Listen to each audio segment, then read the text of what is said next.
नमस्कार प्यारे विद्यार्थियों, कैसे हो आप सभी और आपका पेपर कैसा हुआ। उम्मीद करता हूँ कि अच्छा हुआ होगा पेपर। जितनी मेहनत की वैसा तो पेपर आपके हुआ ही होगा। कहा भी गया ना कि आछे दिन पाछे गए, गुरु से किया ना हेत, अब पछताए हो तो क्या जब चिड़िया चुग गई खेत।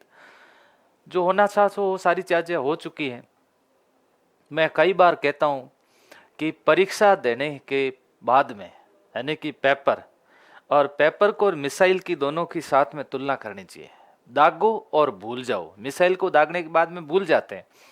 अब वो सही टारगेट पे जाएगी या नहीं जाएगी बाद में चिंता करने की कोई जरूरत नहीं है, क्योंकि फिर वो वापस नहीं आएगी आपसे पूछने के लिए कि वो टारगेट पर जाने के लिए थोड़ा रास्ता में भटक गई हूँ।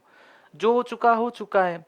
आपने पेपर दे दिया है और ये सारा होने के बाद मेरिट क्या रहेगी, क्या क्या सारी चीजें, इस पे बहुत ज्यादा चिंतन मनन विद्यार्थियों को मेरे हिसाब से नहीं करना चाहिए।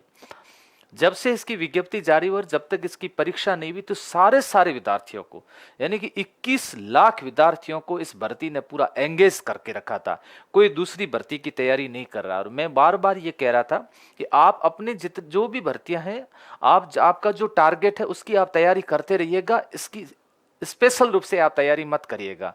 लेकिन नहीं, नहीं माने। सबने कहा नहीं, हम तो इसकी स्पेशल तैयारी करेंगे, स्पेशल इसी को ही टाइम देंगे। उससे क्या हुआ कि जो हमारा वास्तव में जो टारगेट था, पटवार का था, कांस्टेबल का था, आरएस का था, एसआई का था, उस टारगेट से हम थोड़े भ्रमित हुए। शायद हमारा रीट का टारगेट हो सकता है, सेकंड ग्रेड का था या फर्स्ट ग्रेड का था, जो भी रहा हो, उससे हम थोड़े से भ्रमित जरूर हुए।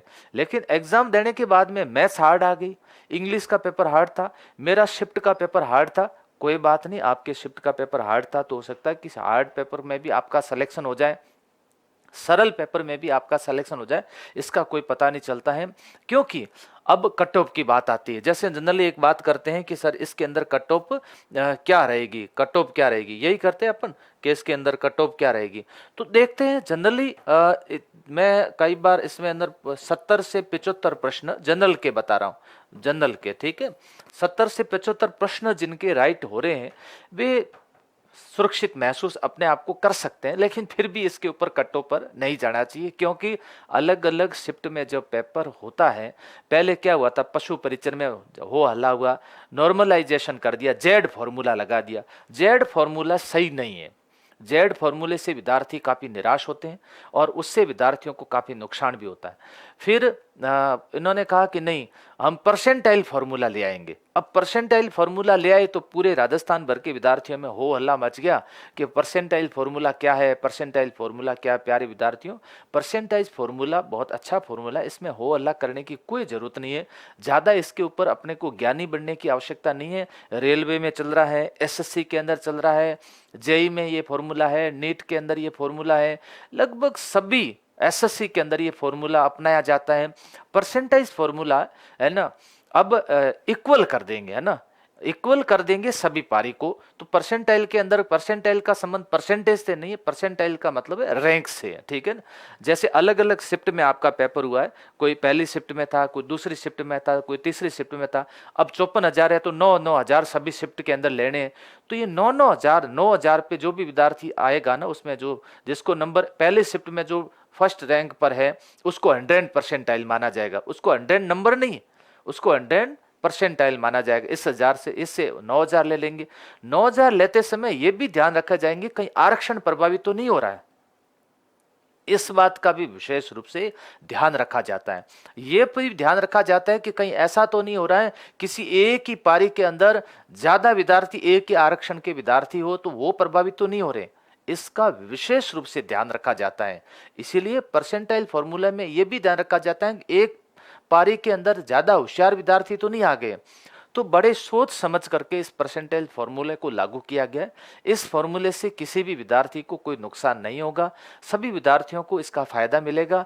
फिर भी मैं आपसे निवेदन ये करूंगा, इससे बाहर आइएगा और अब आपके सामने एक तैयारी करने का समय है और आप तैयारी में जग जाइएगा। सीईटी की आपको तैयारी करनी है, देखो, क्योंकि अब सीईटी के अंदर 40% अनिवार्य कर दिए गए।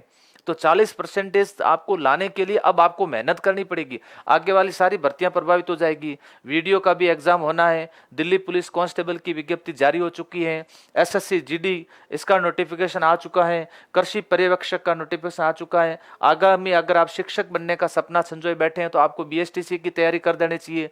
फर्स्ट ग्रेड है, इसके अलावा सेकंड ग्रेड है, रीट है, इनकी तैयारी आपको अभी से शुरू कर देनी चाहिए। साथ साथ के अंदर कौन सी आरएस है, साथ में एसआई है, ऐसे टारगेट अब आपको बनाने चाहिए।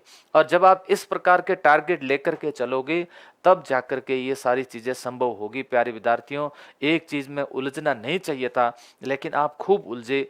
इसके बावजूद भी अब आपने जो एग्जाम दिया है और आपके कितने नंबर आ रहे हैं, तो एक बार आप सभी कमेंट करोगे तो पूरे राजस्थान भर के अंदर एक औसत निकलेगा कि इतने विद्यार्थियों के इतने नंबर आ रहे हैं। तो लगभग उससे पता चल जाएगा। आजकल मैं एक वीडियो और लेकर के आ जाऊंगा, उसके बाद में प्लीज आप इन सबको छोड़ करके, आप सभी से निवेदन, सब कह रहे थे प्रेम जी सर आकर के बोलेंगे तो ही हम बात को मानेंगे, नहीं तो नहीं मानेंगे। सारी बातें छोड़ करके आप लोग किस पर आ जाइएगा, पढ़ाई पर आइए, इन सबको बातों को भूल जाइएगा। ठीक है जी, थैंक यू।